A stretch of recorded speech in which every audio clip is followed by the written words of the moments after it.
we can live by ideas, but we can't live by ideas alone. It creates megalomania. It creates unbalance. It creates a grotesque parody of what life is supposed to be about.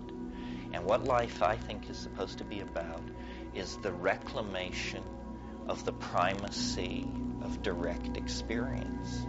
And that means sex and psychedelics and dancing and conversation and good eating and lots of exercise and travel and attention to what Wittgenstein called the present at hand. The present at hand, meaning what you can reach is what's real. And everything else, becomes progressively more hypothetical, more abstract. Anticipating Wittgenstein talking about our reach, William Blake said, "Attend the minute particulars." This was his advice for life. Attend the minute particulars. Well, that's good 18th century prose for pay attention to the details.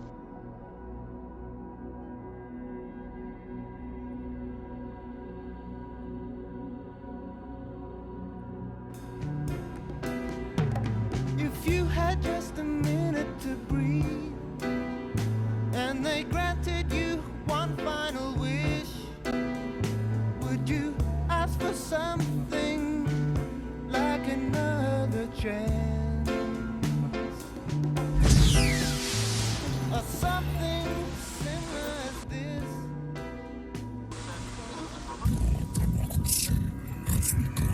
And that spells it the best. Fine stereo.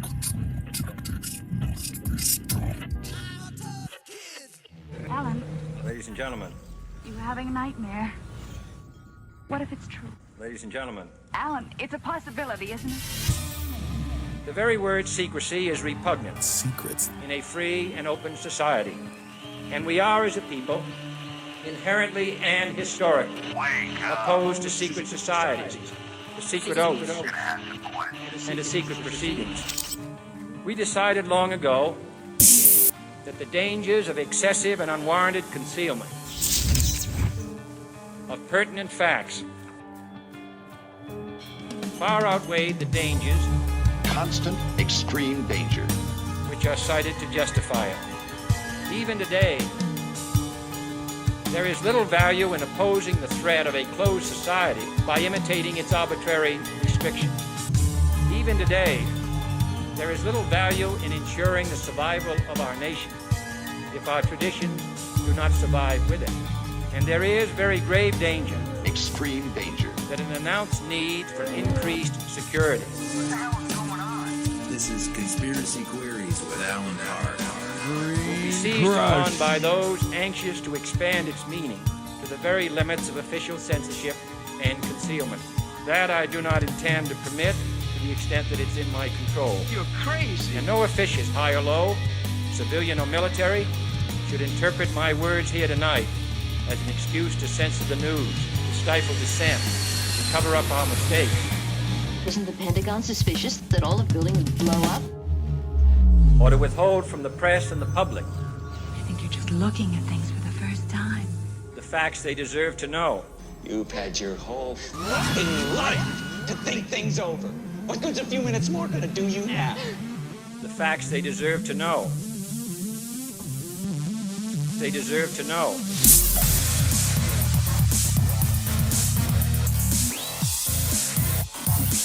Deserve to know.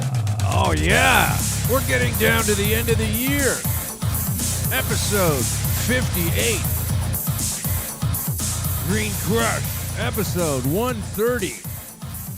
Conspiracy Queries. Deserve to know. You deserve to know. You deserve to know the truth. And it's been a real problem lately getting to the truth. because the people telling us what they say is the truth are lying. Facts they deserve to know. Those who have achieved unelevated existence, raise your fists. Welcome back to Green Crush. We're banging out another couple of episodes. We've got a couple of episodes. Now, this episode may be the episode that you hear before the previous episode, which you might have already listened to before. Does that make any sense? Is that clear? Like, if you've already heard this episode, there's a chance that you've already heard the next episode, which was the previous episode. Does that make sense? You understand what I'm saying?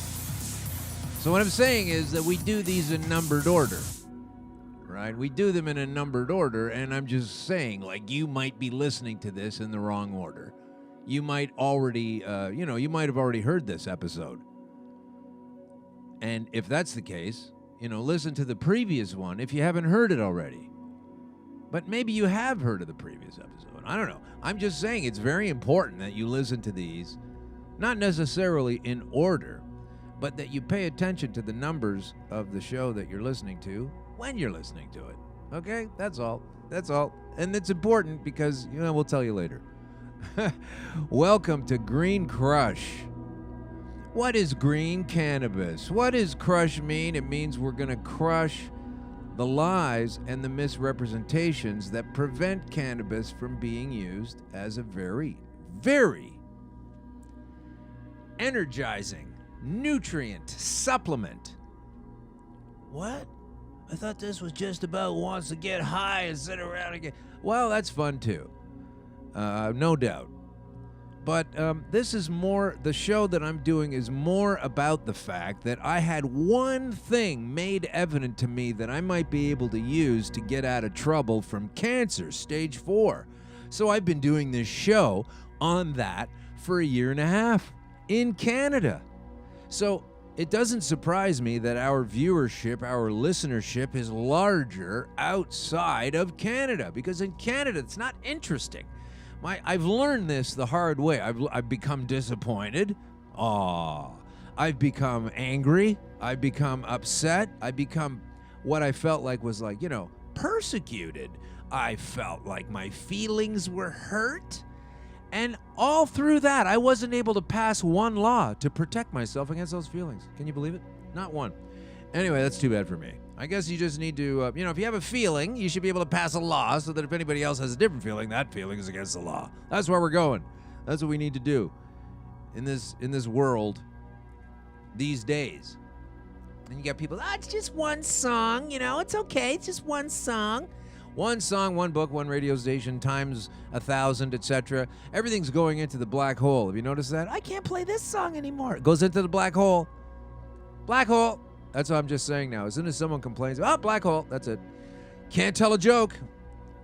You might say something that somebody somewhere might find offensive. Oh my goodness, we can't have that. Let's pass some laws. I guess the vegans and the vegetarians were a lot tougher than we thought, huh? That must be what it was. Remember all the years of making fun of vegans and vegetarians? Look at this guy. He's not even eating a burger. He must be gay because he doesn't want to eat beef. Remember those jokes? Yeah, we didn't need to pass a fucking law. We didn't need to pass a law to protect our feelings. It was okay. You could make the joke. I get it. You eat meat. I don't. So you're making a joke. That's okay. I didn't need to run away and pass a fucking law. Don't make fun of my choices. Don't make fun of the way I am. I don't like meat. I'm going to pass a law. So that's where we're at now, though. Don't make fun of anything that anybody thinks is any kind of thing at all. Pretty soon you're not going to be able to make parking jokes. Because you're making a parking joke. Like, you can't even park your car properly. You can't even make that joke. First of all, because there won't be people driving cars, right? Second of all, because, you can't make fun of a person who can't drive a car. It's not fair.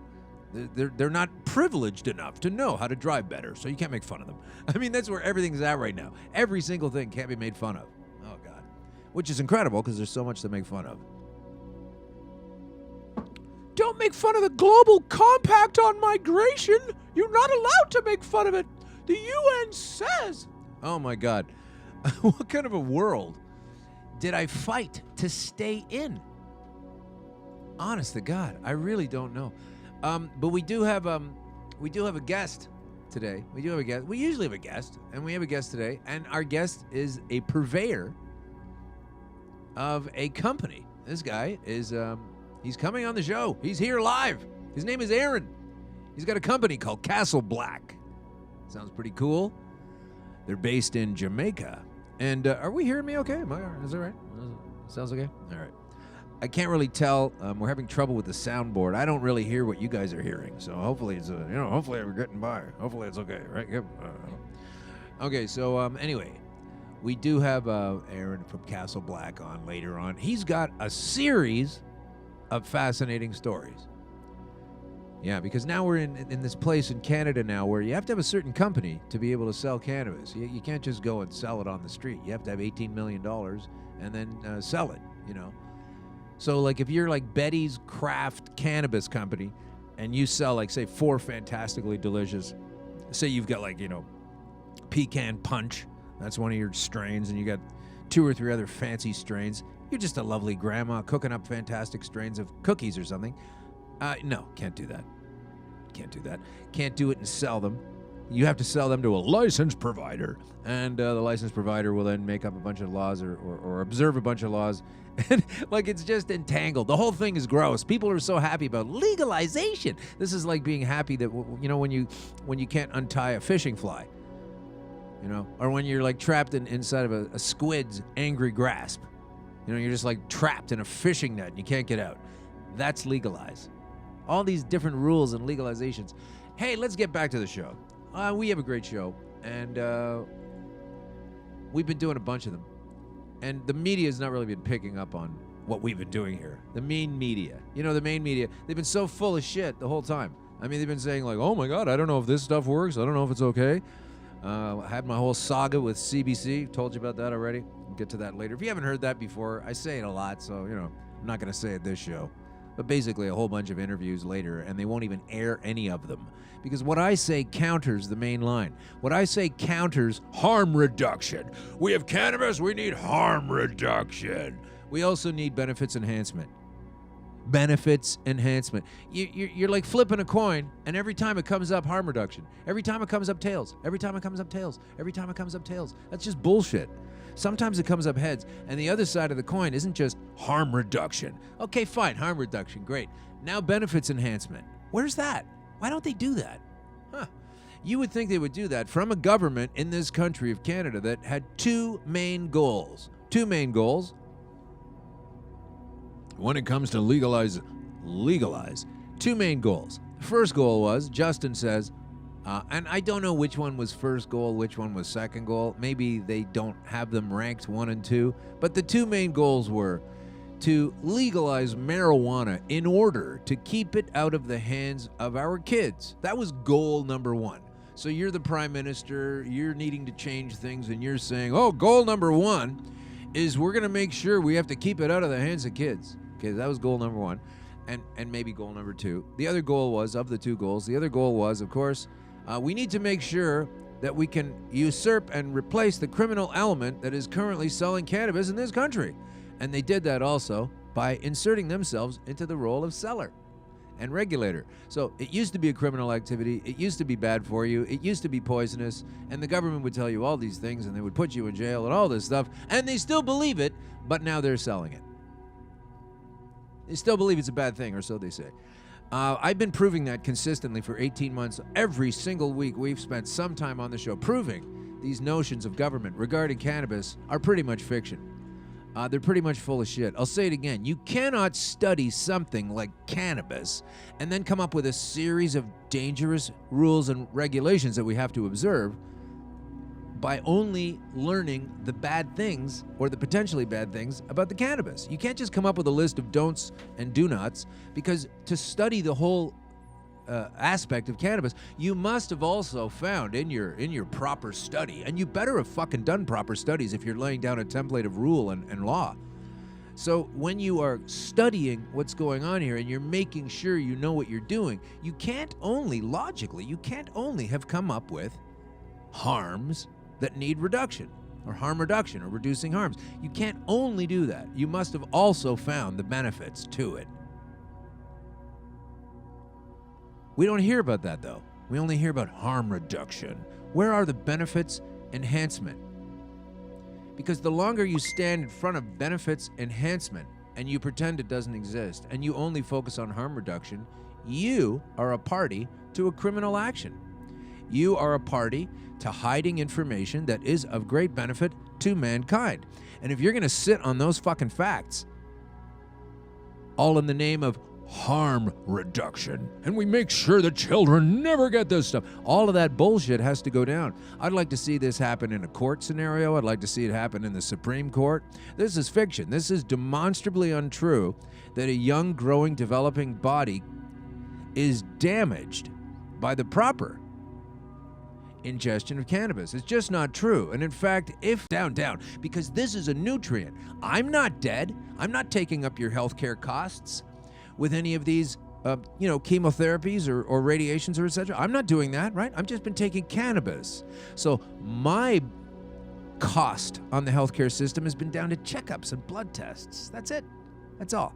That's all we're using. That's all Allen Park is doing in the Ontario, Canada healthcare system. Tests. That's it. So I have greatly diminished my impact, my carbon footprint on the medical system because I'm taking this supplement. And if everybody takes this supplement, and if everybody takes this food, and if everybody has this in their mother's breast milk, massive illness problems are going to go away. Huge expenditures in the healthcare system. So don't just sit there, Trudeau, Bill Blair. Fucking cop designs the cannabis system. I mean, Jesus Christ. Every single week I gotta just shake my head on that. I really can't believe it. It's like some teetotaler in charge of the new beer company. And it doesn't make sense, right? It's not okay. It's not reasonable. It's not fair. It's not right. And this is the thing. Am I kvetching about that? Am I being a bitch about that? Am I moaning about it? Yes, I am. And here's why. Because when we, and when I say we, I mean users of cannabis, are constantly, frequently, regularly criticized for not being realistic. Hey, man, you're being high, man. You're too high, man. You need to settle down and read a book, dude. You need to chill out, man. You're just being high, man. You're being unrealistic, and that's a dangerous thing about cannabis, right? That's what they tell you, right? When you use cannabis and it fucks with your mind and all of a sudden you're not being realistic, and this is a danger. This is what they tell us. Okay, fine. So then how come, if that's the case and we believe it, which I don't, by the way, but if we do believe it, answer me this question. Why is it that if we can't use this stuff at all and it's super, super dangerous, why do we have someone like a police officer telling us when we can, when we can't, where we can, where we can't? Have you seen this guy? Have you taken a photograph? Have you taken a look at a photograph of Bill Blair? And understand that he's coming to you with health advice. I mean, just take a good look at his photograph. Run that through your head. Health advice. It can't really be done like that. Look, here is the problem. This is a nutrient. It has been legislated out of our consumption for 80 years.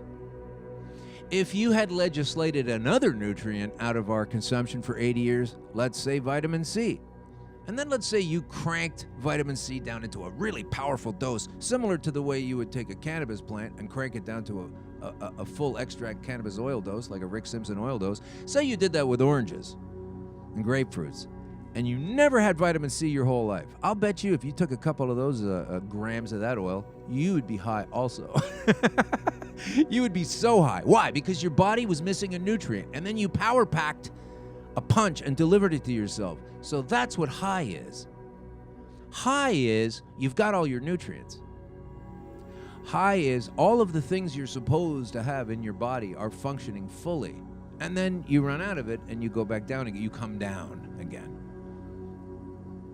This whole thing about impairment has got to go.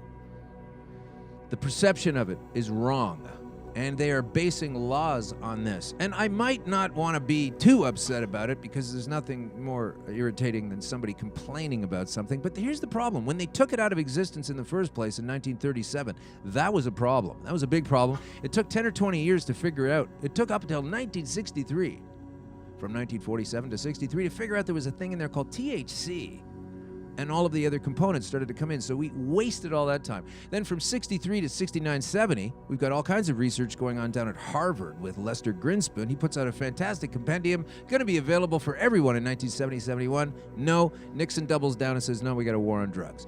10 years later, Reagan doubles down and says we got a war on drugs. 10 or 20 years later, we get research papers coming from England saying how this stuff is so going to flatten cancer. That was 20 years ago. They said that the anecdotal reports were finished 20 years ago. And now they're going to make it sort of available for some of us. Not good enough. Not good enough. So Justin Trudeau, who wanted to keep it out of the kids' hands, you did not do that. You can't prove one thing. You can't prove one aspect that your cannabis plans have kept it out of the hands of kids, have kept it out of the hands of big business. Like you know, the players that you didn't want to have in the first place. And we're getting super close now. So it's probably a bathroom visit or something. We have our guest now. He's going to the bathroom now. And when he comes back from the bathroom, we will go live with our guest. So let's just burn through some stories in the meantime. Here we go. Why am I even saying these kind of things? Why am I even talking about this? Because the leader of our country, who's just signed a pact with 88% of us don't agree with for migration, is saying this is the new system. But what has he created? He's created a system where officials can now check your credit card history and ban you from going into the United States because you made a legal marijuana purchase. So that sucks. Look out. Border officials at the U.S. now have full visibility of a Canadian's credit card purchase, including those related to cannabis. So this is the system that they have dreamed up. This is a system where you get tagged at the border, maybe. You know, maybe. Not for sure. I'm not saying that for sure. Because not everybody's going to get asked that question, right? Not everybody is going to get asked that question. But let's say you've got a trip. You've got you're going to Disneyland. You've got a hotel room, 3 kids. You're ready to go. And they ask you a question like, have you ever used cannabis before? And they say, oh, no. And then they look at your credit card purchases, and they find out that you are buying it all the time. They're not going to let you in. So that's a bit of a problem. I mean, you need to be able to streamline things a little bit better than that. So, you know, if you confess to a border agent that you have not been a cannabis user, but he can find out that you are or were a cannabis user, you're going to have a tough time. You may get arrested. You'll definitely not be allowed to go back into the States. But, you know, why would you come up with a system like that? I guess you would need to do something like for your credit card purchases of cannabis, perhaps try getting a prepaid credit card and purchase your cannabis in that way. You know, don't put it to one that has your actual name on it. You know, they're just going to create ways and means of cheating the system because the system sucks, you know. And I said cheating the system. I mean it. Sure. If it sucks, you cheat it. It's not okay. This is not a good system. It's not a fair, reasonable system. So people are going to cheat it. So I don't recommend that you tell them you don't smoke if you do, or you don't partake if you do. I won't be doing that. That is absolutely for sure. But it's difficult. You know, we're parsing our way through here, and it's a bit of a difficult time to understand all the different laws, all the rules, all the regulations. They've come at us with a bit of a cluster fuck, I guess I could say, because every province is different. You know, down in Australia, which has given us such a hard time to their own people with cannabis usage, and all of a sudden, they've got medical cannabis there. You know, I mean, they've been fighting against it forever and ever, and we talked with Jenny Hallam on the show. Boom, all of a sudden it's there. Britain was saying, oh yeah, no, we can't have this. This is going to be something we're not going to do. Boom, all of a sudden medical cannabis is there. And Kim's angry again. I don't know what's going on. Kim's throwing things around. When I start to mention about these things, Kim starts throwing things around. That's what happens. But anyway, we are in the studio with our guest. Thank you for coming in. We are with Aron of Castle Black. Now, are we doing the full name? Or we do the whole? Sure. Okay. I got to get your mic on. I got to get you going there. Absolutely. All right. Aron, how long are you in town for? I'm just trying to answer that question because I wasn't sure you'd be here right now. I'm in and out all the time. I'm actually on my way to the Dominican Republic, dealing with some things that we have going on there as a project, and back into Jamaica as of the end of December. Yeah, so I'm here for another week or so. Okay, so let's tell everyone exactly who you are and what you do, because on this show we talk about LPs a lot, and obviously that's part of the scenario of Canada's movement into cannabis. And what I'd like to know is a few basic things about your company. Obviously, it was in existence prior to legalization. And so that's a murky history, and so I might ask a question that you would rather I don't. And if that happens, just tell me I can't go there. Just tell me I can't go there. So, and I'm sorry if I don't. But we're just trying to learn things. So let's find out a bit about your history prior to all of this. I mean, so what I've found with the guests on the show, regardless of their capacity, is at some point they had a life that was going along, and something took place, occurred, whatever, that made them try it, and things changed. Because a lot of people try and say, oh, that's not for me. But now you have a company based on this. But at one point, you didn't have any of this. So what was your turn on that? Because this is interesting for people to understand. Because a lot of folks are sitting there going, I can't imagine the circumstances that would involve me with cannabis. I don't touch any of that stuff. But everyone has a story where that did happen. So what's yours? Absolutely. My background is a real estate background, and I owned a brokerage. And back in 2011, one of my best friends passed away from cancer that he could have been saved from.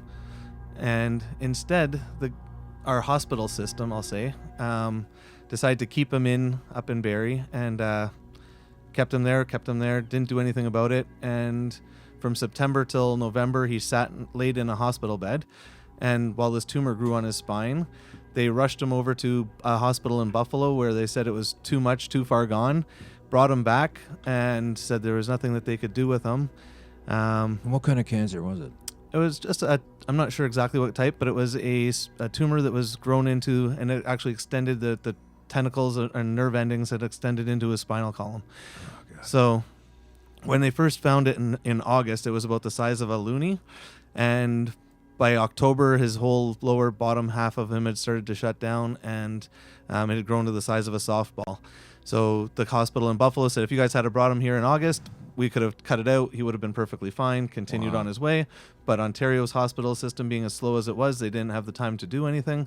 And so they brought him back and basically gave him a death sentence. Ontario being a province of Canada that borders New York State, where Buffalo is. So correct. Just for our foreign listeners.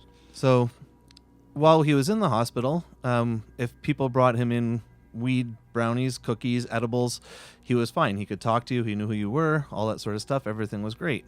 When he was on the cancer pills and stuff like that the actual hospital was giving to him, he didn't have any of that. He didn't want to eat. He was in constant pain, even though he was on the craziest of pain medication, morphine, etc. Was it chemotherapy that he was on, or what was it? They didn't even want to do that with him. So what were the pills he was taking? Pain pills, different types of different things that they were trying out and experimenting on him with, basically. Right. So he was doing some certain chemo pills and stuff, but they stopped all that. And then again, the weed was the only thing that kept him eating and healthy and got him out of the hospital for a weekend to see his friends and stuff before he passed away. So that's what turned my belief in the whole industry around, and kind of got me switch gears and into fighting for what's right for the people rather than sitting around listening to the government tell you what's right for you. So that was around 2011-12 for you? Correct. So you're starting to go, maybe I'm going to have a company that's... Actually, no. I started renting out units to a couple different people that were sick and needed the help. And unfortunately, the Barrie City Police thought that it was in their best interest to arrest me, being the landlord, and saying that it was a conspiracy. And what? Oh, yeah. A conspiracy in Barrie? Yeah. To collusion to manufacture and grow marijuana. So... to help people out. That's right. Yeah, that's always a problem when you're helping people out. Exactly. You should so really not do that anymore. No. Mind your own business and don't leave your house, and that's about it.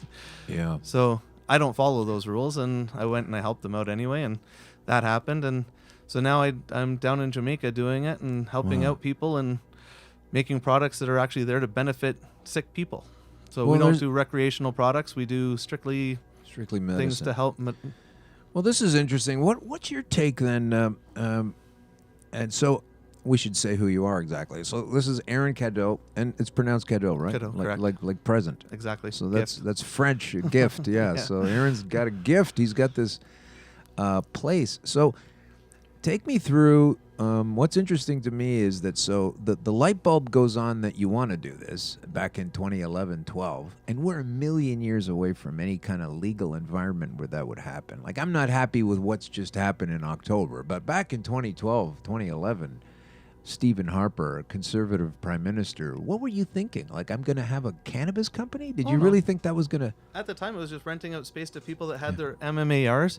They're licensed to grow for their own personal health. Right. And those were the people that I wanted to help. And if we could have set up a co-op at the time, which is what I wanted to do, a lot of our friends are involved with cancer patients and AIDS patients and different people like that. So if we could put together a culmination of people that would grow and help these people and provide for them, because you were allowed to have 4 patients per grower.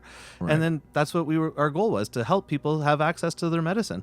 And in that going along, they thought that it was this big, huge operation when it wasn't. It was just something simple to help people. Yeah. And that's evolved. So I lost my real estate brokerage, and from there I've taken a different turn, and now I'm actually doing it on a large scale in a different country. And how did you come across Jamaica? Like, so you said to yourself, I'm going to need to get cannabis. I don't think I can get it in Canada. Where else should I go? Like, what was the thought? No, I was approached by a couple different Jamaican ministers and stuff like that after everything has been wrapped up with my case. So I went down to Jamaica, had a couple of meetings with them, and got offered to help out with the College of Agriculture, and then on to the University of West Indies to do research and development of products. And from there, we purchased our own farm and started building that, and it's taken off from there. Yeah. So when you were back in the days of, so you're doing this Castle Black, helping you operation, small scale. Cannabis is illegal, right? So there's that whole landscape that we were living in years ago.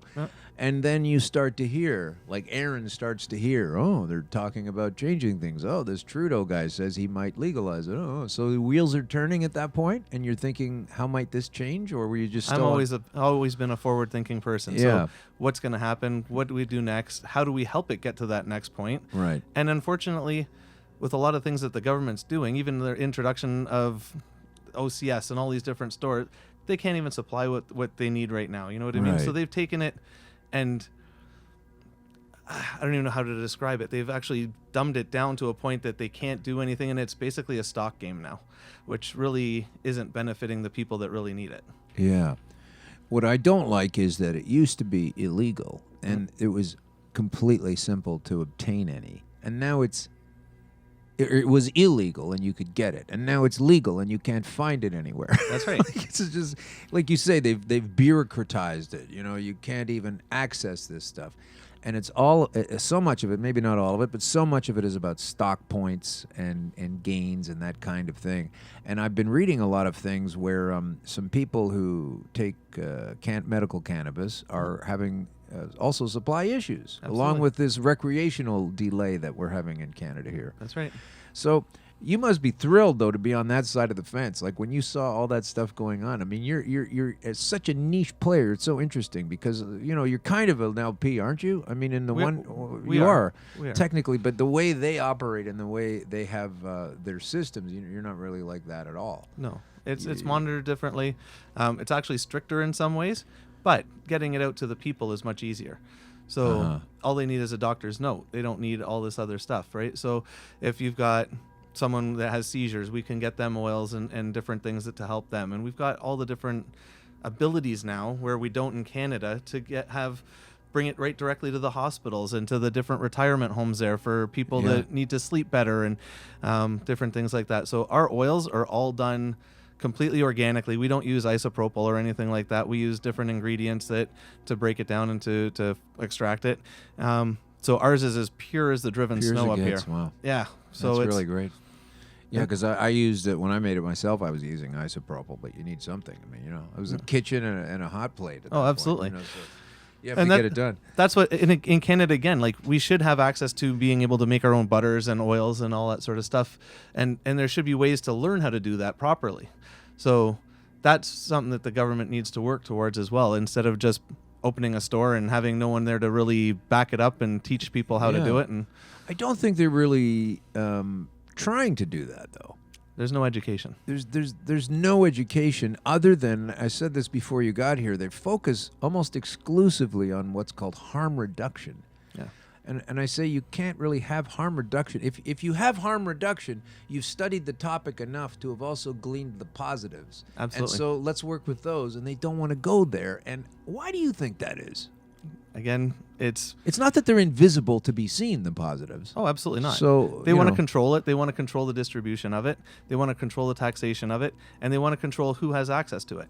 So, and they don't want to get a new following that wasn't already there, basically. Right. They just want to keep it where it is. Exactly. Keep the status quo.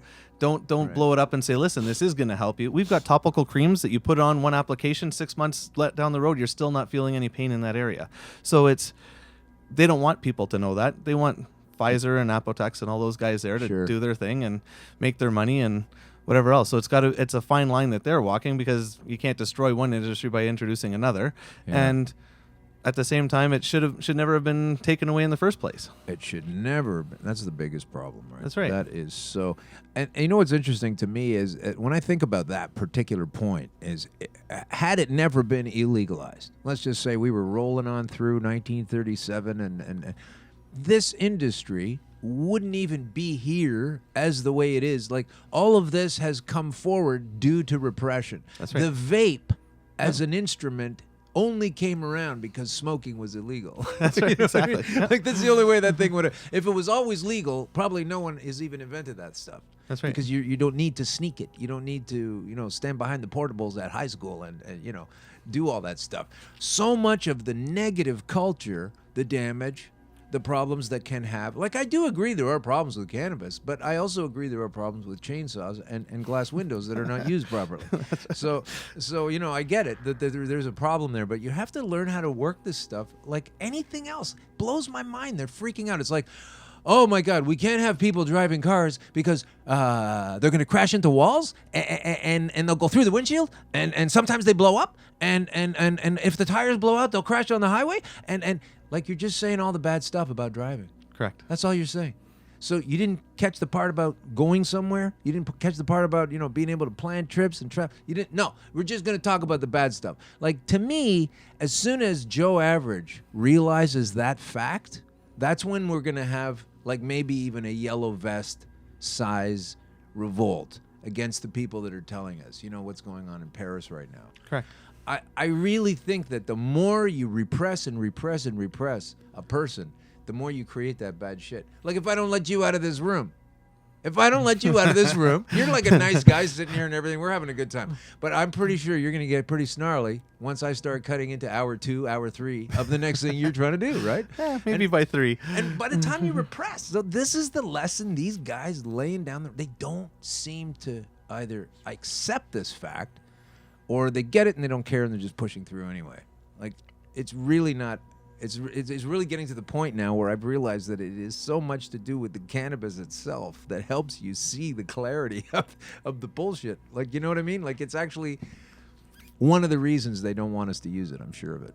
100%. When they first took it away, it wasn't. It had so many benefits to the oil industry and paper and things that would have taken away from those industries, right? So it wasn't just all about, oh my God, it makes people go psychotic and all this sort of stuff. It was the whole taxation limitation that they wanted to control. Everything that the government does is about control. Yeah. If they can't control you and they can't direct you in a direction that they want you to go, they take it away from you. So it's like, Honda used to make 3-wheelers. People got hurt on them occasionally. They took them away. They stop anything that they don't see that they can control it somehow. And especially in the taxation department, like CRA has to figure out how they're going to get their dollar off it before they can have it done, which with the way they actually rolled it out has been detrimental as well, because the gray market has now exploded again. So but specify on that. What do you mean exactly? the gray market and taxing CRA. CRA is like the IRS of Canada, the tax people. That's right. So opening day, all these people went in and they went online and they did their orders. 3 days later, their credit card gets refunded back to them saying that they can't supply it. So where do those people take their money and go? Back to the dealer that they stopped going to a week ago because they thought it was legal. So all the dealers that you now know about, they're all out of stock as well because they weren't expecting to have 500 customers the next day after legalization to come back to them and say, oh, I can't get it through the OCS store, so now I got to come back to you. So it's created a boom in certain ways, and now they've got to catch back up and redevelop their system, I think, because they haven't licensed enough LPs to properly supply the Canadian market, yet all these LPs that they have licensed are taking their product and trying to sell it off to Mexico, Greece, Germany, all these different places without actually supplying their own home country where they've been licensed to supply the people that need it. Right. This is why I don't like certain aspects of politics, and one of them is when people, the folks being ruled, won't or can't or seemingly unable to call these people to task on that hand.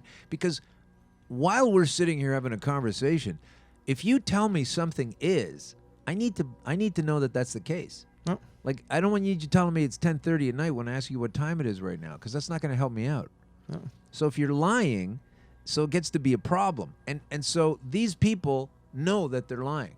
That's And right. and so when you stand up and say, hey, I know this stuff, but they just get away with it. Like, they just constantly get away with these. Because Canadians have been in such a passive state for the last X amount of years that they don't stand up for themselves. And they need to. You know what I mean? Like, I'm a Canadian, you're a Canadian, Yeah. and we need to have a voice that goes out and says, listen, we aren't being treated fairly here. We need access to this. We need to be able to do something about it. And there's no real forum for it. Like, our politicians don't actually listen to what we say. No. They do what is on their agenda, and that's it. And the trouble is the politician goes in, and if he has that cause, but then he becomes part of the problem later on anyway. Correct. When he starts to fight. But here's the thing that I really want to hold them to task on, and that's simple. It's really simple. I've seen the way Trudeau doesn't answer questions. It's amazing. But here's the question. The question is, it's not a question, it's a statement. You said you were going to be ready. Now, I don't need to hear, oh, no, we thought this was going to... Well, when the growing thing happened and when we ran out... No, fuck all that.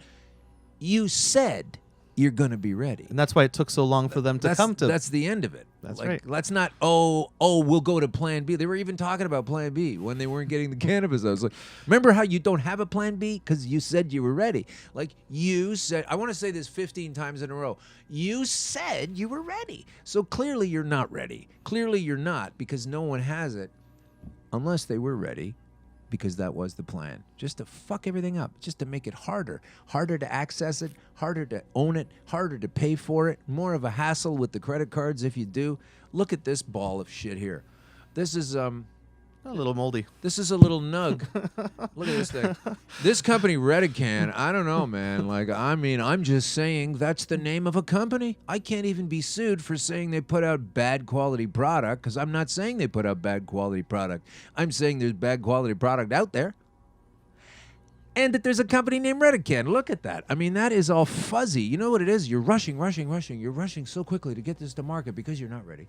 And you put it in a container. It's still a little bit damp. Didn't dry out properly. And it shows up damp like this. That's right. I mean, it shows up moldy like this. So it's dried out more than it should have, because you're supposed to dry this stuff out till it's dry. And that's the weight you're using. Not the weight that it's while it's drying, and now it's 3.5 grams, and now it's less than that. You idiots! Like, they have screwed up. I mean, I can't even count all the aspects where they have failed, right? And it all comes down to a series of lies. So I'm glad you're a guy who is an honest purveyor, but you're also a licensed producer. So now I really want to spend some time talking about some of your thoughts on what you've seen going on in other aspects of this industry. In other words, from your Castle Black Rook Castle position, take a few shots at not necessarily attacking anybody, but what do you see going on from your place where it was not legalized yet, but you were building your company and now it's legalized. So you know, it's an interesting landscape. No one's really been in that position before. It wasn't like it's illegal to build cars, but I'm doing it anyway, and now it's legal to build cars and now I'm building cars. You know what I mean? Yeah. Like, you've been doing it the whole time. So what kind of issues do you see along the way that I haven't seen, that other people haven't seen? Like from your, you know, you're a grower, you're a company man, you're an international fellow. What do you see that's wrong with the Canadian thing? What can we do really to fix things? Well, Health Canada, I think, and the government themselves, the way they've done it and the licensing process and everything, all the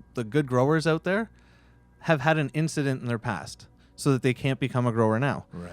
All right. So you've taken out all the experienced guys that know how to grow in greenhouses, know how to grow in indoor settings, and know how to grow in outdoor settings, because it's been such a frowned upon thing. And you've had guys hiding in the dark and doing it up in the woods up north and whatever.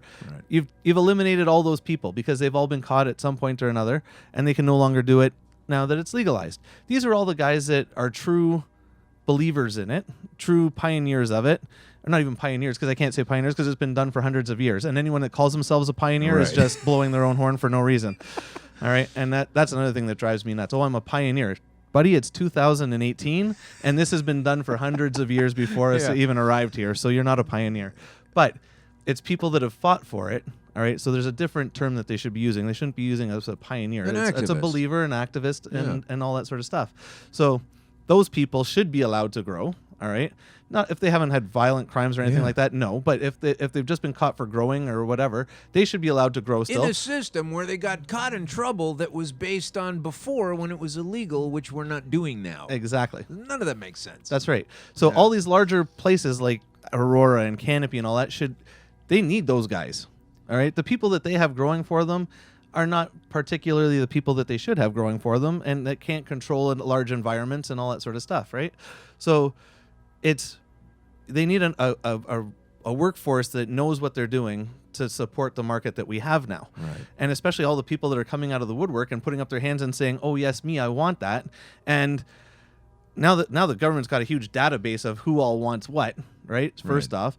So that's another thing that we've got to kind of worry about, because information in the government's hands is always quasi-worrying, you know what I mean? Like another way for them to control us. But it's... Poor Floyd. That's okay. He's okay. Don't worry. So he's sighing. It's all right. Yeah. So that's the whole thing. It's if we had people that were in the game for a long time, they should still be allowed to be in the game now that it's been legalized. Right. They've been the ones that have been fighting for it all this time. So, and they're the ones that have the knowledge. Yeah. You're not taking a tomato grower and having them grow a plant that has nothing to do with what they're used to growing. Sure. So. Yeah, I used to shoe horses. I'm sure I can build a Tesla car. You know? So, yeah, this is what they're saying now in Canada. They're saying, and this can be the case for any country that goes ahead with legalization over the next little bit, if they follow the similar kinds of models that Canada did. Industry experts are saying that this shortage will last for years. That's what they're saying. They're saying it'll last for years.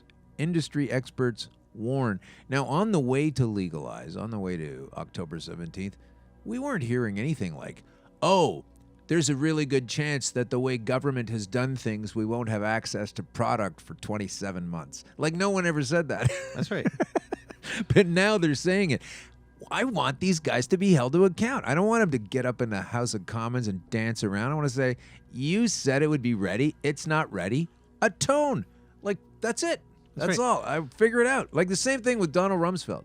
You know, like he said about the war, the massive weapons of mass destruction in Iraq. He said, I know exactly where they are. We're going to go get them. Then they go over there and go, oh, shoot, they're not here. I thought they were here. I thought they were. Now, you don't get to say, I thought they were. I thought they were and I have are two different completely. Anyway, it's the same shit. And I'm bringing up that example because it's old, but it's also the same example. It's exactly the same thing where they say these. Huh? You were talking about the government having access to more information as troubling. I have to say, we're going into, and we have more rules. Like just going to keep cranking out more and more rules to do anything. Huh? But what was I going to say there? That while this is going on, we have the guy that created this system is being lobbied by friends of his who are other businessmen. I'm talking about Bill Blair currently being lobbied by people to restrict the field of pot growers while we're in the middle of a shortage that they said we wouldn't have because they said they were ready. I mean, like, does that make any sense? Am I in this country? Like, is that really what's going on?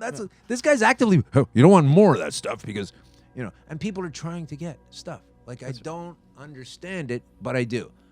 When you bring in the politics of cynicism, it's easy to understand, but people don't like thinking that. No, and it's taking 2 years, a year to 2 years, to get your license through Health Canada for an LP, which, again, they've given licenses to these larger players. They've held them at a certain standard, and they've expected them to be able to supply, but meanwhile they can't supply Canada, and they're trying to ship off stuff to other countries and other markets when we can't even keep our own stock, like shelves stocked. That makes absolutely zero sense. Well, they're still holding back other licensees that are in the process for like months and months and months, while certain players are getting well ahead of the game. While they say they're ready. That's right. Right. It's amazing to me. It's very upsetting, and we have to call into account our own assessment of things.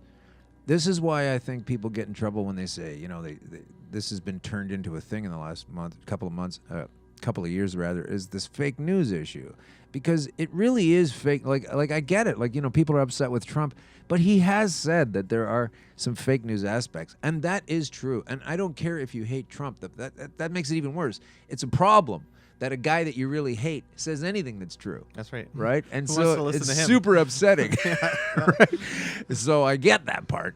But honestly, like, where are we in Canada? Like, okay, so look at this. I did a little research. So here we were coming down on Legalize, and we've not been able to maintain a weekly show since Legalize.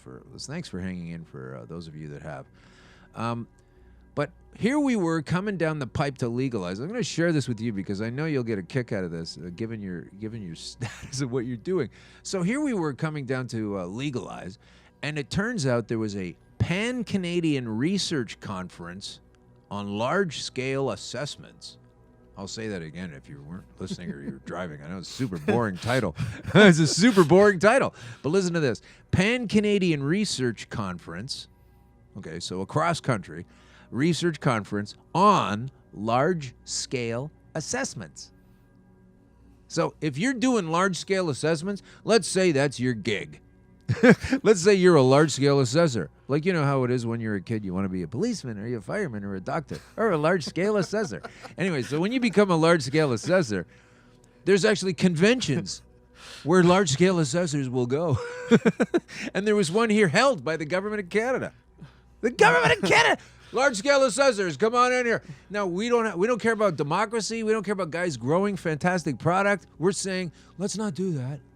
And let's find a way to make money in this economy while we push aside the thing that'll make money in the economy. Like, it makes no sense. But here's what this thing says. And this all ties in. Trust me. This sounds nuts, but it all ties into what we're talking about here. So, across country, research conference on large-scale assessments, October 3rd and 4th. That was exciting. We were just getting close to Legalize. This was just a couple of weeks before Legalize. So you can imagine, they must have been talking about Legalize. Large-scale assessments. How's it going to go when we unroll this plan, right? When you change a law, when you alter a fucking paradigm. So what's on the agenda at the large-scale assessment convention? Well, the first thing was registration and continental breakfast. Always important. Oh, gotta have that. Go to a conference on a full stomach. Then from 9 to 10:30, we had welcomes with the folks. From Catherine O'Grady was there. She's the coordinator of learning assessment programs for Canada. That's important. Council of Ministers of Education. You would think education is important. We've just heard Justin Trudeau talking about education and how important it is for cannabis. So they must be talking about cannabis at this fucking meeting, right? Anyway, let's keep going. Keynote speakers. Oh, Dr. Louis Volante. He's going to be talking about achievement trends and educational policy development. Oh, boy. And what else? There must be something. Oh, 11 o'clock. What's going on there? Opportunity to Learn is coming on. That's theme 1. Opportunity to Learn. That's with Anna Katen-Chmielewski. She's talking about the widening socioeconomic achievement gap in Canada and worldwide. Because this was pressing shit right before we legalized cannabis. Then we're having lunch. And then after lunch, Alfred and Janice are going to get up here and talk about performance in Alberta, linking math results to provincial curriculum coverage. Okay, cool. And then later on, what the data tells us about schools and classrooms And then from 5 to 7, it's the evening reception. That's when they drink booze.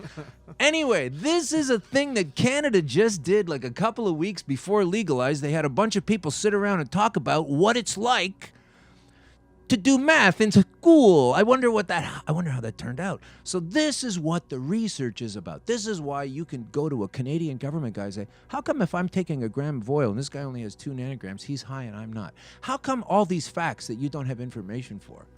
So Aron, cadeau, the gift of Aron with this company, Castle Black. What are you going to do to help us out? You have a fantastic, we've already heard it in the earlier part of this conversation. This whole company was born from a man trying to help his sick friend in the first place. Not to bum you out, but that's where you brought this up in the first place.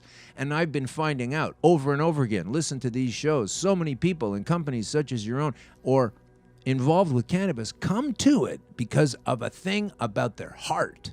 It's a need for their positive side, the benefits enhancement of being a loving human being, to bring a medicine, this green shit that you know can help out, to people that are not well and injured and sick people. And we all know people like this. I'm one. I've got them in my life. It's all over the place. And this is coming because you found out a way to ameliorate some of that. And that's why your company's starting to take off. That's right. Other people, they form a company to be able to make money right away, and and that takes off too. But it's just there's a different ethos, and I've seen this with so many different people now. We don't even need to do any more shows. I've already seen enough people coming from a bad place where they were hurt or a loved one was injured or something or sickness or whatever, and they're turning this devil's lettuce. Give me a break. They're turning this stuff into a life, an economic boon, something they want to do anyway. So that's just democracy on its face, right? That's just democracy. You just want to do it. So I shouldn't be telling you can't do this thing you want to do, right? And then more, you're going to watch a movie now? No, you're not. I don't want you to watch that. Like, it's democracy, it's business, it's health, it's science. I'm done listening to the negatives of it. And now we have this purveyor from a fantastic company in Jamaica. So you've got some neighbors down there, don't you? We do. Who else is down there doing cannabis-type things in Jamaica that you could talk about? And again, if I say something I'm not supposed to, you just tell me. I don't know what I'm supposed to say. No, there's a couple of the large guys. Like Aurora has been down there. Canopy's definitely working on doing something there. Afria... I don't know if you read the articles about Afria and what they're... We can talk about it. We can talk about it. Mm-hmm. So they're all doing things, and I also understand that a former premier of this province, Ernie Eves. Yes, Ernie Eves was the premier under of the Conservatives under Mark Harris. He was Correct. I think he was the deputy prime minister or minister, and then Harris was gone. He stepped in. Prior to that, he was a financial officer. He was the financial guy. So I'm sure he knows about it. So what's he doing in I haven't heard Jamaica? Hide nor hair. Really? Correct. Secrets. Down there, we have kind of done our thing very quietly, and we just go in, put our head down. We don't mix in with other people's what they're doing, and it again, we're focused on what we do best. Right. Well, that's good. Well, we've just had some person drop into the studio. Let me just check and see who it is. Oh, it's Paul Hartman, everybody. Hi, Green Crushers. How's it going, Paul? Pretty great. Nice to be here. Nice to be here. Yeah, it's nice to get started in here, just to get things going. So I was just speaking with Aron for about an hour, and so you're speaking with him also. So we're just at the part now where so I'm trying to understand the transition between what you were already doing here and how you got things going in Jamaica, and where things are going now that, because Canada's legalized. Like, how did that change the game for you? Before legalize, after legalize? You're Canadian, your place is in Jamaica. Yep. What are the challenges? Oh, learning the government and how to work with them down there was the largest challenge, especially since they're just growing the same way that Canada is. The CLA is a new entity for them. But their Prime Minister, Andrew Holness, is absolutely fantastic.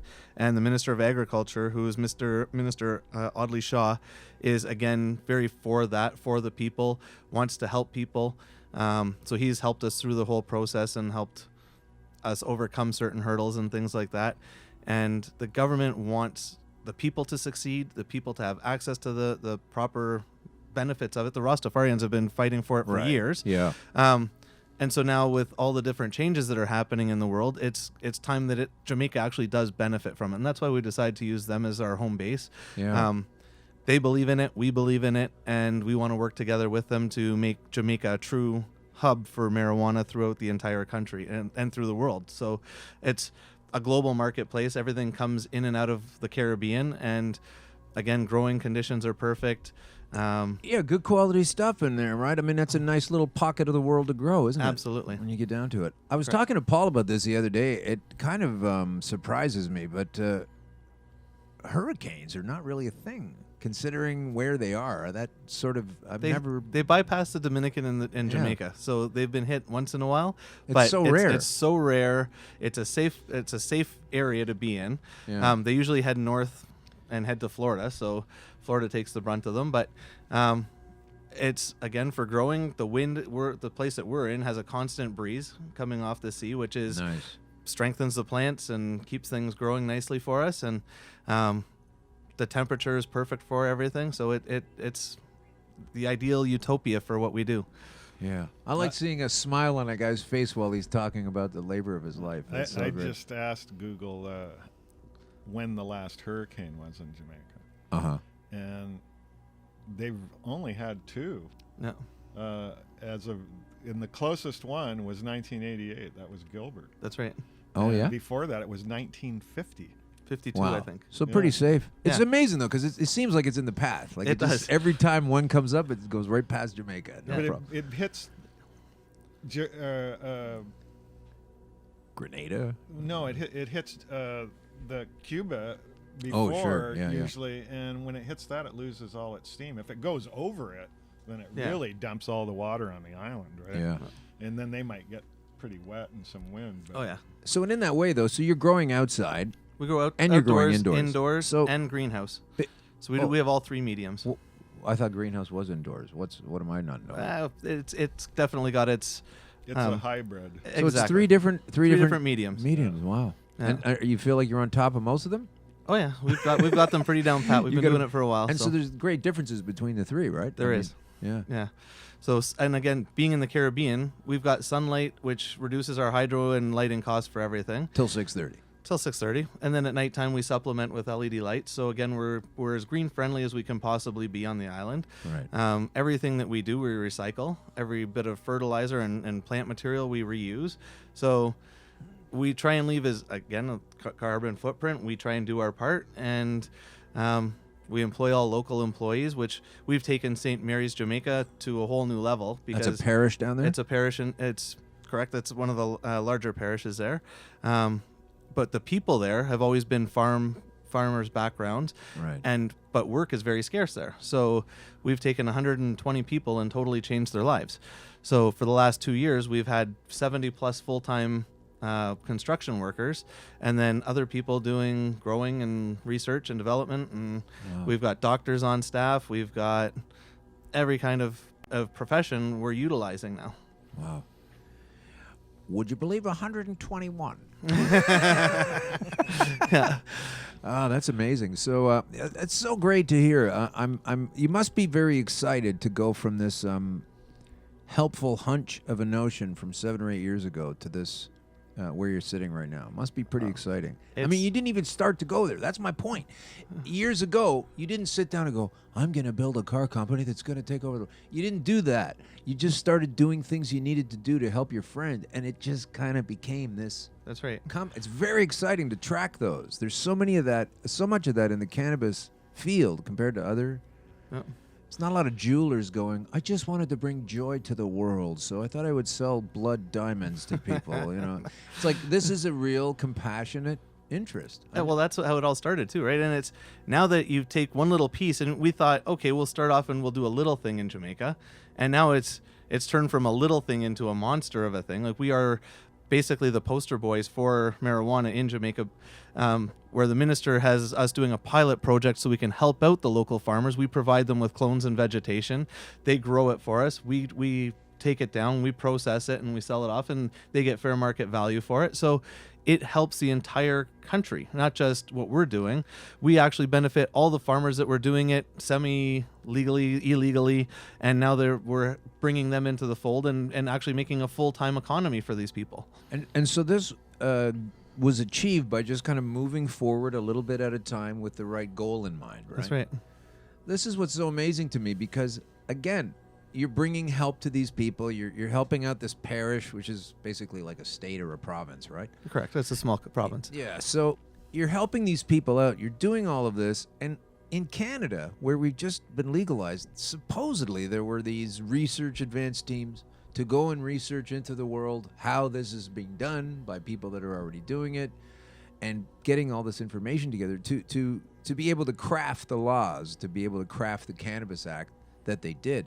But with so many of these kinds of people like doing such positive work, it's not really reflected here in Canada. What seems to be here is we have a shortage of product. We have medical people who need to get theirs, but they can't because there's some recreational people who are still waiting to get their order from like 5 weeks ago. And like we've really buggered up the system here, and it seems like there was plenty of warning and plenty of study to not have it buggered up.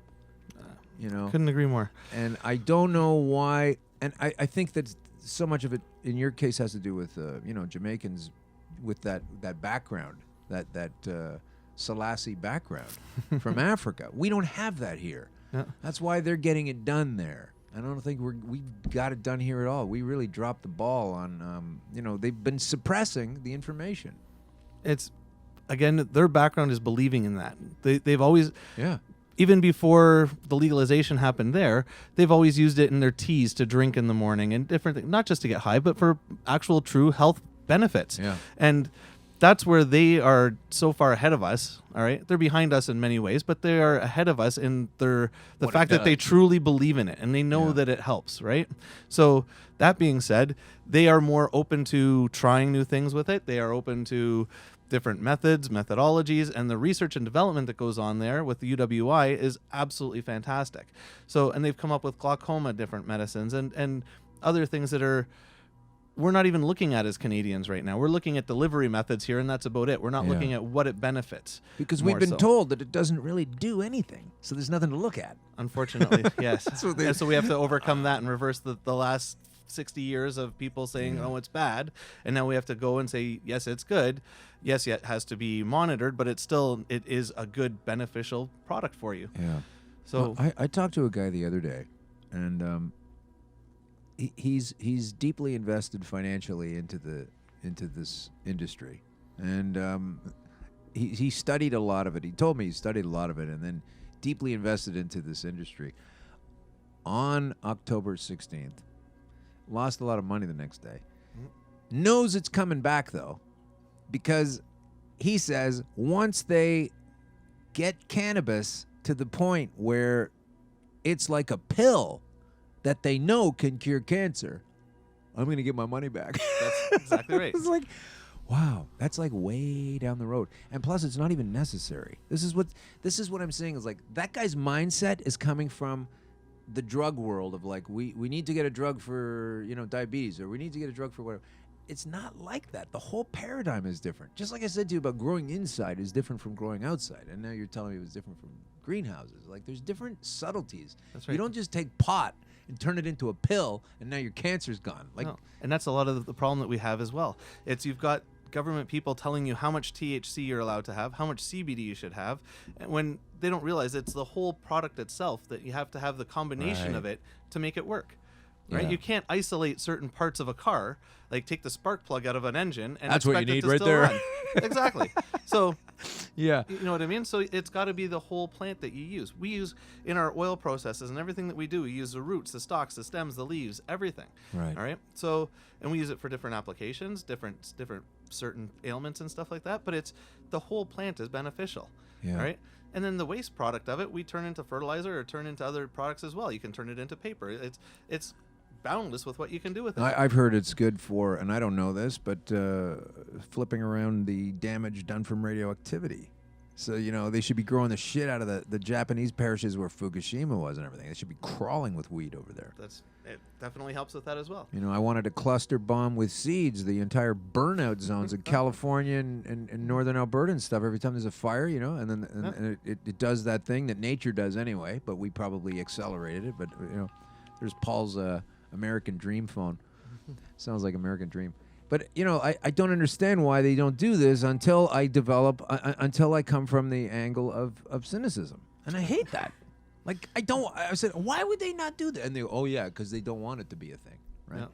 So, yeah, I get it. You guys are pushing for time soon. You're off to Kingston shortly, Ontario. Kingston, Ontario. So what is it? You leave Jamaica, you just have to go to places with the same name? Or what are you doing?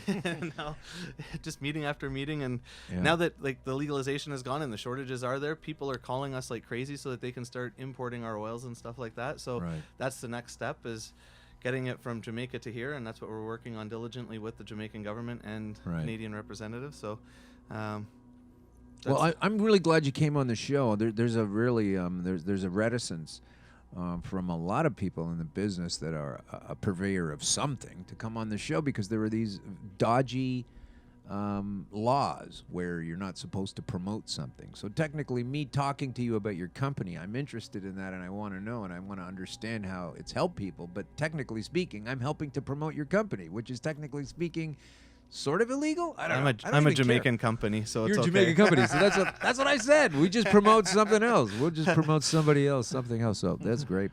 So Castle Black, that's all one word. Where can we find you and your company and learn about this stuff? CastleBlackCannabis.com or CastleBlack.com. Okay, it's got more about us and more coming as soon as we go along. So, right. And what kind of products have you got right now? Like, just burn through your catalog for the listeners who are not watching or reading this right now. What kind of things? Just every type of oil you can imagine. Again, we've got topical creams, we've got pills. We're working on a couple different patents on certain gels that actually help with gum disease and stuff like that. So, oh wow, yeah, gum disease. That's a fun one to get by, right? Something nobody wants to talk about, but is a huge problem. It is. This is another thing, though. Be careful, listeners. What happens is when we get a gentleman like this and he starts telling you the 5 or 7 different things it can help with, but then we had a different guest who also said 5 or 7 different things, and then you're into this notion that cannabis, it can't cure everything like that. It helps with so many things because it's nutritional. Okay, don't get all weirded out and, you know, these guys are high. They don't know what they're talking. Then no drug can cure every disease. No drug can. And this isn't a drug. Okay, this is the point. This is a great anti-inflammatory. It's an anti-inflammatory. It's a nutrient. There's, you know. Yeah, the stuff being done with consuming fresh cannabis. Yeah, juicing it. Food is mind-boggling. All of that. I mean, I would just love to live inside of a fridge where that's all they just store it all the time. I look at, have some more juice, have some more juice, have some more oil, have some more juice. You're just in a bathtub full of it. Yeah, like the boy in the bubble. You know, let's do that. Let's do the boy in the cannabis bubble experiment. That's what I would do. I would love to do that. Then we'll show this shit works. But they don't really want to do it. We're getting the signal. We got to go, right? We're going to check in with Africa? Okay, let's check in with Africa. I know you're... That's an incredible story, too. It is. They were against it. Yeah. 6 months later, it's fully... Again. They're ready to rock and roll. Yeah, that's the thing with how does that happen? They're exporting from 0 to 60. And we have to find that stuff, because when they say here, oh, well, we're going to need a long time. No, you're not. No, you're not really. So where's that guy from Africa? Where is he? We have to give him a ding because this is going to be good. Where'd you shoot that number, Kim? Where was that guy? He's on Skype. Oh, yeah, that's right. Let's see where he is. I got so many ways now to reach people, I can't even understand it. The Canna Traveller. Canna Traveller, here we go. Going to call him up. Here's Didier. Didier Miguel is on the line, hopefully. He's the Canna Traveller, folks. So he gets to go around and talk about things. So he goes to different countries where they're... Is that Didier? Yes, it is. Didier, this is Alan Park calling from Toronto. Green Crush Live. How are you today? I'm very well, and yourself, sir? I'm pretty good. So where might you be in the world at this moment? At this moment in time, sitting in my office in Johannesburg, South Africa. South Africa. All right. So Do you know what's going on in Canada right now? Canna Traveller? Understanding, yes, of what's going on. You have a. Are we hearing him okay? Is he all right? Okay. Hi. I'm just making sure I could hear you, yeah. Okay, so, yeah, I'm just making sure I could hear you. It's a bit quiet on my end of things. So anyway, Didier Miguel, tell us who you are and where you live and what you do, because I have a purveyor from Castle Black here. We have Aron here, and he runs a fantastic company. You're in South Africa. He lives in Jamaica most of the time. What are you doing? Well, myself, I do a number of different things. I come from a creative background. Now I do a lot of business development, marketing, brand development, and so on. I also own a company called Canna Traveller, which is an upcoming website for anything related to cannabis in South Africa. So basically, you can book your cannabis-friendly accommodation, go on safaris that are cannabis-friendly, tours, and quite a lot more on that. I don't know if I want to see a lion and be high at the same time, but I like where you're going with this. So congratulations. How long have you been doing it? Quite exciting. I'm sorry, I lost that part. What's exciting? I've tried that before. Getting high and watching lions is quite exciting. I'll bet. Yeah, hey, let's, you go out and rip through a bong and let's go check out this pride. Sounds good. I don't know if I'm going to be doing that ever, but I like where you're going with this. So you guys call it Dagga, right? Is that what you call it? Dagga? The pronunciation is Dagga. So it's cleaning you're clearing your throat on the G. Right. Okay. Dagga. Yeah. It's a bit of a hard word, yes. And you guys have got an interesting story with that. You started out, it wasn't available, and then now it's available legally. Rapidly. Correct. Well, it actually started in the Western Cape, which is the southernmost point of South Africa, with two gentlemen, Jeremy Acton and Rasta Gareth Prince, which were fighting on religious basis. Okay. And on the back of that, they actually got the ruling to say that it's unconstitutional to not allow the use of cannabis. It's constitutional to allow it, or so non-constitutional to not allow it. Yeah. Correct. And then it became available pretty quick, right? It was a pretty quick turnaround once they decided that. Yeah, it was quite a quick turnaround. There was also another case that was happening at the same time, which had a large influence on the change. Basically, we brought in a whole lot of scientists. For instance, David Nutt, Professor David Nutt. I'm sure you're aware of him. Yeah. He came over. He fought for the plant. You can actually research it. It's called the trial of the plant. The trial of the plant. It was actually called. Yeah, it was a huge court case. So after the Western Cape hearing or ruling, the law had 24 months to change, and they actually changed it a little bit earlier than that to all our benefit, which is very good for all of us. Okay. Well, tell us this Canna Traveller aspect. What does that mean? Because I'm going to tell you something else that happened. Back when we legalized in Canada back in October 17th, right after that, there were a lot of countries around the world, including South Korea, saying, hey, we know Canada's legal weed now, but if you go there and you come back to South Korea and we test you, you're going to be in trouble. You can't have cannabis and go to Canada and do a vacation and come back. And then all of a sudden it's legal in South Korea. So, like that was a month ago. So... I mean, they were telling their own people, don't go there. But now you can get it also in South Korea. So as a cannabis traveler, are you just sitting there constantly reading telephone books full of local laws to make sure you don't go to jail? Or what's happening with you? Like, how do you even keep track of this stuff? The thing is, it's a little bit tricky. I'll explain on one case.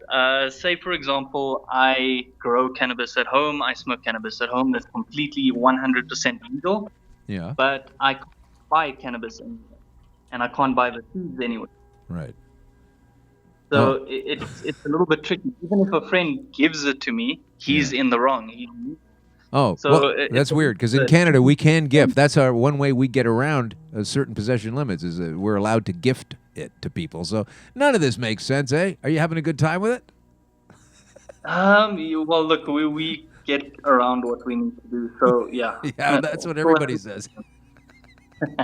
We get around what we need to do because these people won't just relax and let us do the thing that we're doing, which is being regular people expressing our democratic will to have a business that is centered around something that we like to partake in. That doesn't even harm us; it helps us, and yet there's just nothing but series of problems.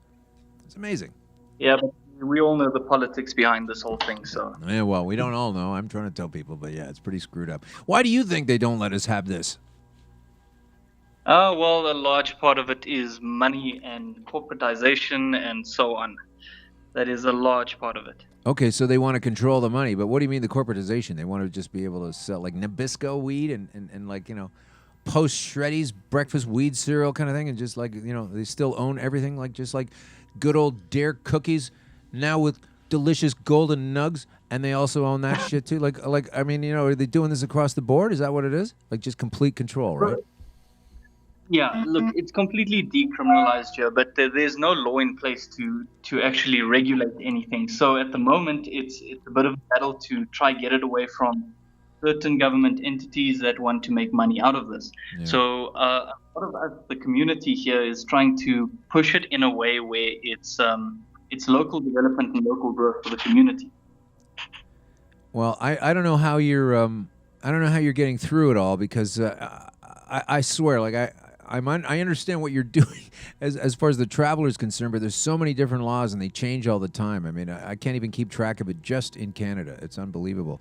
But what kind of things can we expect people to do with your company? Like, are you reaching out into the world, into these countries such as Canada that have legalized and have a product or a good for sale?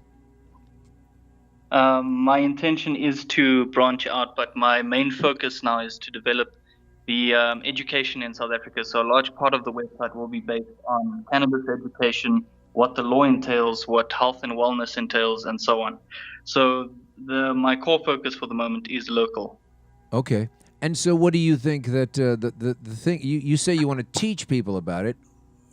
What are you saying about the government? The government doesn't teach people about it, or they're only teaching them bad things, or the bad side of it? The government is not putting in the effort for education on cannabis. Oh, okay. So unfortunately, there's a private community that started up the Cannabis Development Council, or CDC, but not the CDC.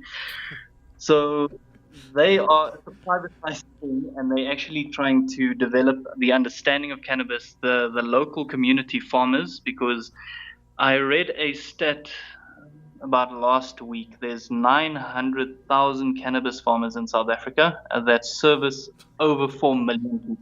What? You got 1 million farmers and 4 million buyers? Yes, we've got a massive market. Like Colorado. Wow, that's some pretty attention. That's some pretty good detail. Colorado was bad. They have 9,000 growers and only 3.5 million people. Oh wow, that's some pretty stacked odds. It's like everybody has their own personal grower, right? No, apparently South Africa produces illegally for a long time. Many of the good bud for around the world, but all outdoor grown and so on.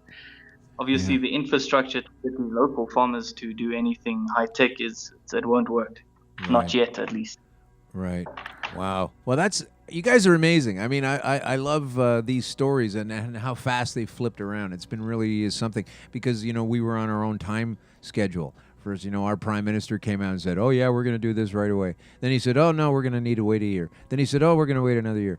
And then they're going to say, oh, you're going to wait another 6 months. So they keep taking all these extra bits of time because they were getting ready. They were preparing. Anyway, it's all gone to hell. They weren't ready. It's not done. They got it, and it took months and months and months and months and months. And you guys are all setting up, flying away, no problem, doing it, no problem. Like, I mean, this just is and they're exporting already. This is another example of how terrible of a government we have here in this country. I mean, I know the world's looking to us because we did it, but boy, did we screw it up. It's amazing to me. I'm enjoying it now because I've been so angry about how screwed up it is. Now I got no emotions left but just like giddiness.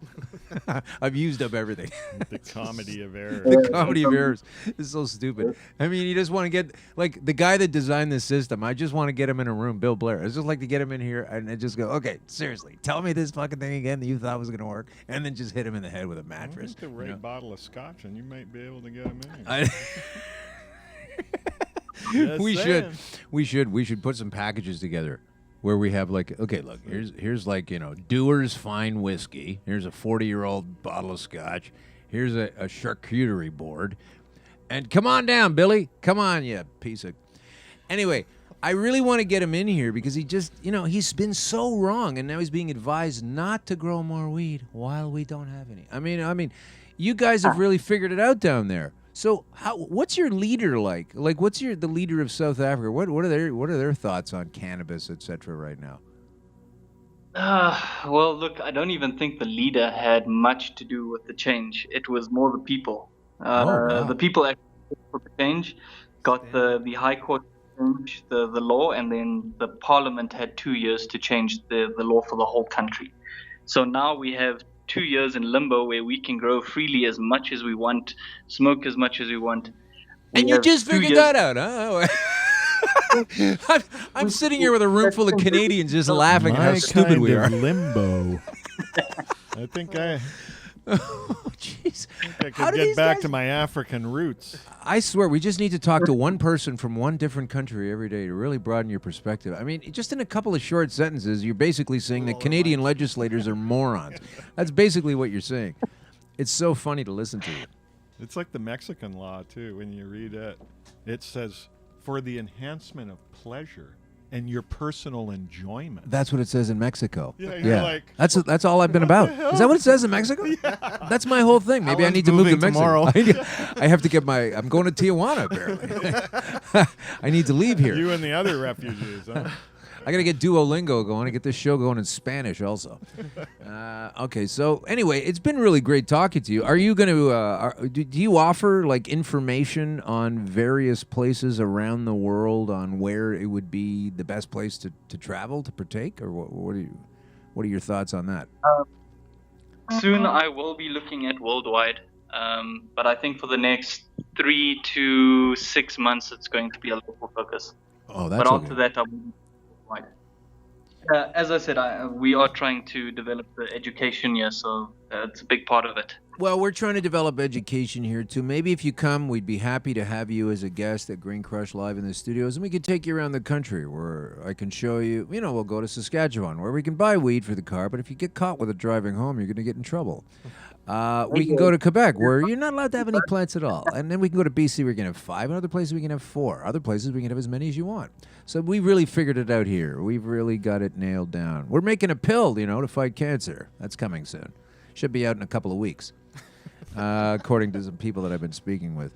But I'm just kidding. I'm really glad that folks like you are around. Do you have any other contacts around where you are, elsewhere, maybe in Africa, Lesotho or some other places in Africa where you can also partake without, what's your take on Africa as far as where can you go to use it without expecting some kind of official problem?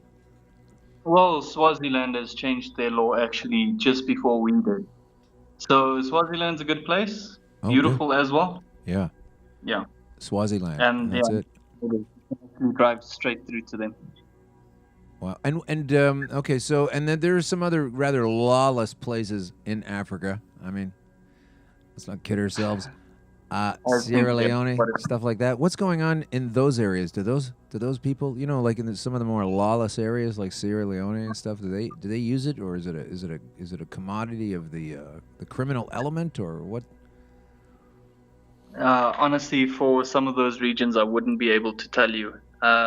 There's many African root plants and so on that South Africa actually has allowed. Yeah. Like ibogaine and iboga and so on, which is banned in many places around the world. But at least it's because of the religious aspect. Right. And are you familiar with iboga? Iboga is a wonderful thing. We should probably let you go. We have to get going. The show's been fun, but we have to wrap things up. We're going to talk to you. We'll have to talk to you again sometime. We're going to bring you back another time. But I really want to spend some more time talking to you about it. But can you just tell people before we go, because you are in Africa, and I've talked about this before with other people, but tell us what iboga is, or iboga. Tell us what it is, tell us what it can do, and tell us why you're a fan of it. Well, iboga is a psychedelic to some extent. You can basically chew the root bark. It's actually just the bark not anything else of it. Yeah. You can actually chew that, feel a little bit drunk, and supposedly it has a similar feeling to DMT, but I could not tell you exactly if it does. Okay. And then?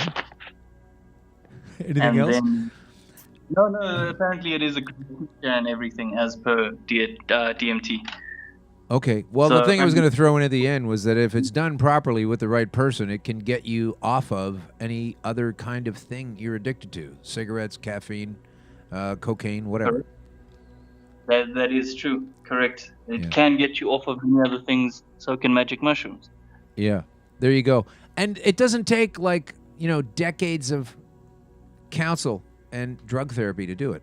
It's like basically a one-time session or 1 or 2 time session. Pretty interesting stuff. Once again, the plant world. Okay, so tell people, Didier, where we can find you and where we can know more about what's going on with you in South Africa. Didier Miguel, that's Didier, last name Miguel. Canna Traveller from South Africa. Where can we find you? Have you got a Twitter handle or something of that nature?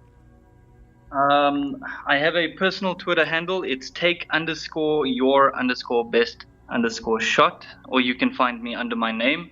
Then you can also follow me on the various social media platforms for Canna Traveller, so Twitter, Facebook, and Instagram. Okay, well, thanks very much. I appreciate it. Thank you, Kim, for lining him up. I didn't know where you were, but you were found once we started talking about Dagga. Did I say it right? Dagga. You're perfect, 100%. Oh, good. I like to get it right. I have nothing but respect for Dagga. Absolutely. Okay, well, listen, thanks very much for coming, and we will talk to you again soon. Didier, take care. All right, enjoy the holidays. Keep well. Oh, thanks. There's holidays coming. All right, so, we're back to... that you set up for me. I heard what you You're said telling about the me. cough. Oh, I have the, I've got the wrong one set up here. Hang on. Interview closing theme. Where's that? Oh, gosh, yeah. All right. Oh, there it is. 10 minutes. Okay, so I'm trying to get the closing theme. It's been a while, folks. Can you tell? Anyway, we are, you guys are off to Kingston. Are you going now? Okay. Well, thank you very much, Aaron Cadeau. And Paul Hartman. Thank you. Paul Hartman might be making the bug out to Jamaica like seconds away from now, or maybe in a week Very or two shortly. or something. It could be any time now. Paul is a master grower, and I guess Aaron found that out the hard way. I guess you found that out, so I hope you guys work out. You know, this is a relationship that traces back to Dr. Sam Malachi. Dr. Sam Malachi? Yeah. That's like a... Because he's the chief medical officer of Castle Black. Oh, I see. Right. This all arcs back to January when Sam was supposed to be here. Yeah. And he's doing a lot better now, I've heard. He is. Yeah. Sam unfortunately had a stroke, and then unfortunately back in when he was coming to Toronto. Was it really? Wow. Yeah. Oh, he had a stroke, and then he's been rebuilding over the past several months. So send him your best love. That's The Great Cannabis Conspiracy. That's the book. And thank you very much. CastleBlack.com. Correct. Is where we can find Aron, and understand this is a very loving substance. I know you're told a lot of things by the police, by the leaders, by people who need to respect the law, etc. But I also know a police officer who used this oil and would have happily and regularly arrested people for cannabis, and then was able to turn around and take this oil for their own medical needs. So once we get through the veneer of thinking it's this terrible thing, and we can get past the fiction and the lies and actually educate people with the truth instead of these stories or just one half of the story, we'll all be much better off, absolutely and for sure. So I want to thank everybody for listening to Green Crush episode number 58. And it's been a real interesting time getting back to it and understanding that the world is changing, and cannabis has a lot to do with it. So thanks very much. This is Green Crush. This has been Green Crush, and we will come back with another episode another time, probably episode 59, I would imagine. Is that the one that we've got queued up next? I think so. Anyway, thanks, be real, and enjoy this stuff. It comes from above. Bye, Crushers. Thank you for having us.